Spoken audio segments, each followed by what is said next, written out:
D-Day, June 6, 1944, is perhaps the most famous of all battles in U.S. history. This was the invasion of Europe in an attempt to free Europe and liberate Europe from the Nazis. And it occurred on June 6, 1944.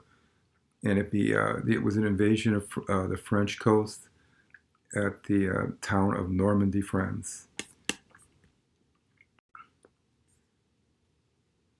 A little introduction leading up to D-Day.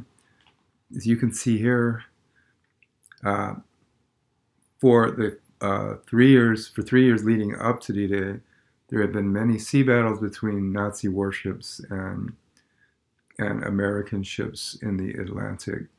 And there you see the map. You see the wide open Atlantic Ocean. Sometimes this is referred to as the 4-year Battle of the Atlantic. You can see here a number of these are Canadian ships, but there were many U.S. ships that were sunk by German U-boats or German subs. So you had massive battles with American destroyers trying to protect shipping in the Atlantic throughout World War II. This is a convoy which the United States decided was safer for ships to travel in large groups called convoys to help deter U-boats from attacking. And so that was a very popular way of getting shipping across, like shipping weapons, shipping troops, shipping food. So the one problem for the United States was you had to get to Europe, you had to travel thousands of miles across the ocean. That was a logistical problem. Here's a film made about it a few years ago called U-571, which was about an American submarine, which was attempting to steal the German code machine called Enigma. It's totally a true story, the attempt to get the Enigma. And if they could steal the Enigma, then we could learn the codes in which Germans' Navy was going to plan submarine attacks on American ships. So getting the code was a big deal. And so that's what the movie was about. Another shot from this film, U-571. Right, and another shot. But so really the war had been going on for 3 years before D-Day is something to understand. And Americans were already fighting in North Africa with German troops against Rommel, the Desert Fox. And so there was all kinds of fighting going on land as well as the sea. But the big moment was coming, and it's called D-Day. So here's a map just before D-Day, 1944. You can see that the Germans and the Nazis and the fascist Italy control huge amounts of land and industry and force some recruits from some of those countries to join their army. So it was this that the United States had to invade. And from the sea to land, you could see how difficult it would be to invade this situation from the sea and send troops onto land. But that's just what the plan was. Again, you can see how powerful the German Nazi Empire had become from 1942 and even stronger by 1944. The Germans consolidated their power by building death camps all across their empire and had arrested political dissidents, Jews, priests, many different kinds of people, which we'll get into when we cover the Holocaust.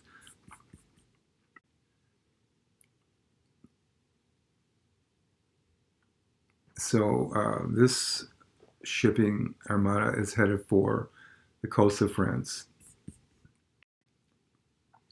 So this was the plan on D-Day, June 6, 1944. It was going to be a massive invasion of the French coast to liberate France from the Nazis and drive them back. But the initial attack was extremely dangerous because you had the entire shoreline protected by German uh, tanks, machine guns, nests, mines, and barbed wire fences. But the D-Day invasion was called on and run by General Eisenhower. So this is the beginning of the invasion on June 6, 1944, and it was to be with other allies who had joined in the war on the side of the United States, like Canada and England and many other countries. Mexico had provided quite a bit of industry and supplies to the United States also.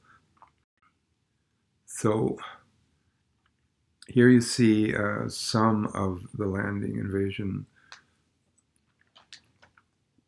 This probably is not the first wave, but this is part of what went on that day. There's a picture of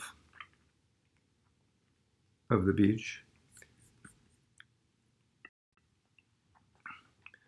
So here you can see it says British soldiers assisted in the invasion, along with many other Allied countries who had finally joined the war, to try and defeat Hitler and Mussolini. So D-Day consisted of the United States and its allies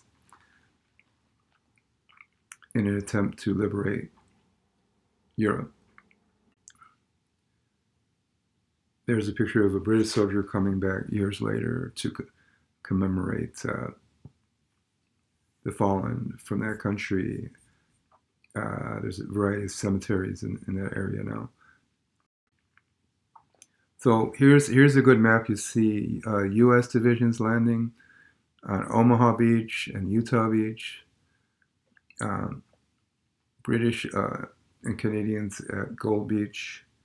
The Canadians at Juneau, and then at Sword Beach. And now there were airplanes also coming in for the United States, trying to drop in paratroopers in a very dangerous situation.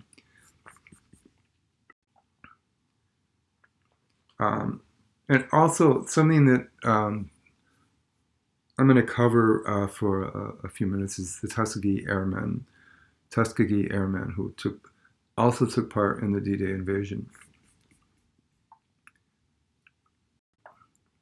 So the Tuskegee Airmen, African American group, called the Tuskegee because of what we covered. Remember, we covered the founding of the Tuskegee Institute quite early in U.S. history. So these are the Tuskegee pilots. You also had a huge amount of African American workers supporting this troop.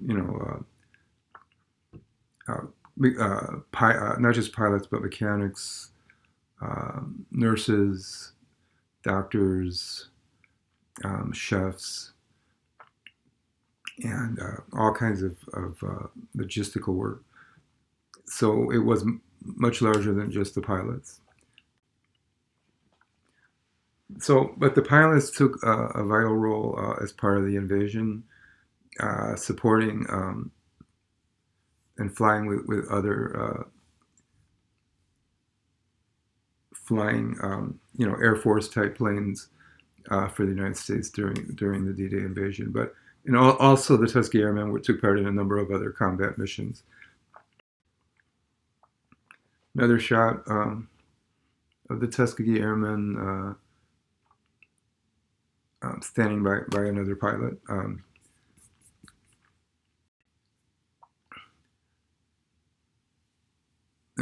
Tuskegee Airmen being honored here. Okay. Here are Tuskegee Airmen many years now, obviously after the war is over. There's the famous First Lady Eleanor Roosevelt, who was another very important person in U.S. history. She giving an award to one of the Tuskegee Airmen.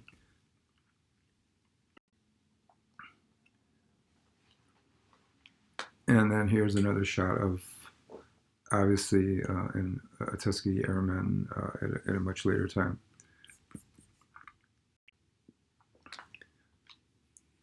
So that was part of D-Day, but the D-Day was this huge effort by many countries, many soldiers, and many people to free Europe from basically insane Nazi rule, an oppressive Nazi rule.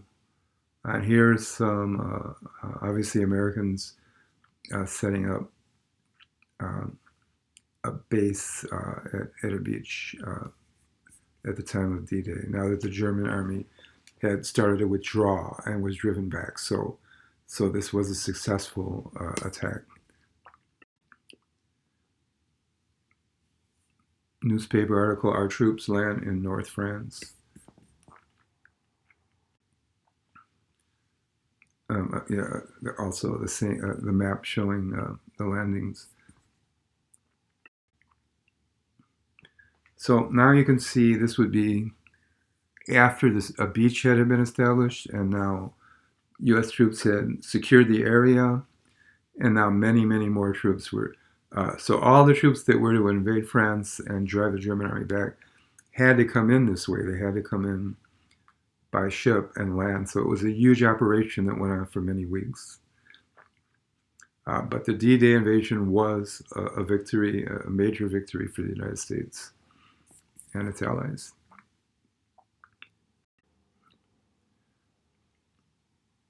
U.S. soldiers landing at France, the D-Day battle in Normandy, France. By far the largest sea invasion in world history.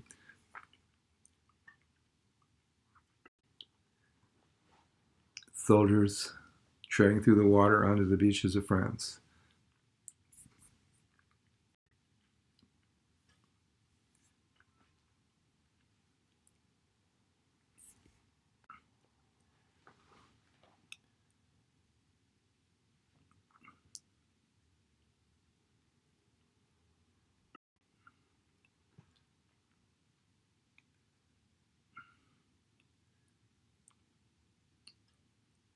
So obviously, medical care was needed for those who were injured in the D-Day attack.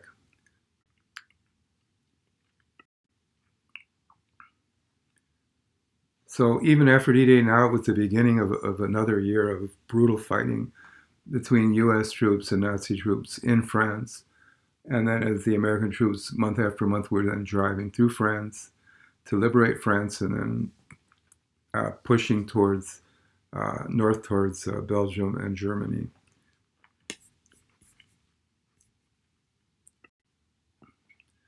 Another shot of many soldiers now landing at the beach, beginning the next year-long battle with the Nazis. But D-Day, which was on June 6th, 1944, on that day, 2,500 Americans died in heavy combat missions and air battles. And 150,000 troops landed in that short period of time, 11,000 aircraft, 7,000 ships. And by June 11th, 326,000 troops landed and thousands of nurses, which was then to begin the liberation of Europe.